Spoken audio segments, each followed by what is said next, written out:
The bell over the cafe door chimed. And that's when Ethan saw her.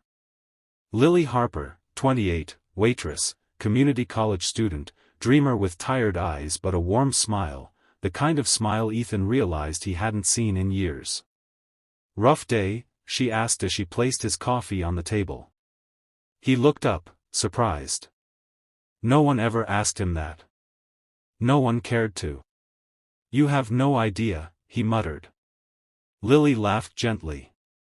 "Actually, I might." And for the first time in a long time, Ethan smiled, really smiled. He returned the next day. And the next. And the next. Not because he needed coffee. Because he needed her, the feeling she brought with her kindness, her humor, her way of making him forget the weight he carried. Lily treated him like a normal human being, not a CEO. She didn't care about his cars, his suits, his wealth. She cared about his eyes. She cared when they looked tired. She cared when he looked sad. He started sharing things he'd never told anyone. How he hated the loneliness at the top. How success felt pointless when there was no one to share it with. How he wished someone would stay, not because of what he had, but because of who he was. Lily listened. Lily understood. Lily stayed. And slowly, Ethan realized he was falling for her. But stories don't turn magical without a moment that threatens everything. One morning, Ethan arrived at the cafe to find Lily stressed, frustrated, and packing boxes. "You're leaving?" he asked, heart sinking. She hesitated. "My mom's medical bills, they're too much. I picked up extra shifts everywhere, but it's not enough. We're losing the house. I'm moving back to Ohio." Ethan felt something pull inside him, a fear he hadn't known he was capable of. He wanted to help. Wanted to write a check.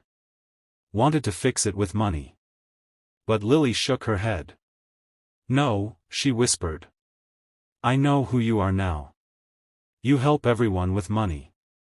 But I don't want to become just another responsibility to you." He reached out. "You're not a responsibility. Then let me go before I become one." And she walked away. A week passed. Then two. Ethan couldn't focus.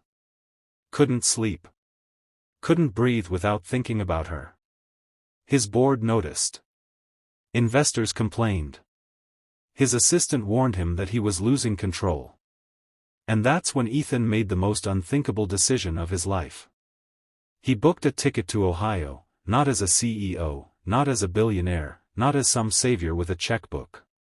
But as a man who finally understood what he wanted. Lily didn't live in a glamorous place. A small wooden house, peeling paint, a quiet neighborhood of struggles and unspoken hopes. He knocked. Lily opened the door, shocked. "Ethan? What, why are you here?" He swallowed hard. "Because you didn't let me stay in New York," he said softly. "So I came here. I stayed, for you." Tears filled her eyes. "You left everything?" she whispered. He nodded. "I left what didn't matter. You're what matters." She tried to speak, but her voice trembled. "I didn't want money." "I'm not giving you money," he said. "I'm giving you time. Support. Partnership. A life we can build, together." Lily broke. She cried in his arms, not out of weakness, but because someone finally chose her over everything else. And that day, everything changed. Ethan stayed in Ohio for months. He helped Lily's mother get proper care, not with money thrown blindly, but by staying present, driving her to appointments, sitting in waiting rooms, sharing meals, laughing at silly hospital TV shows.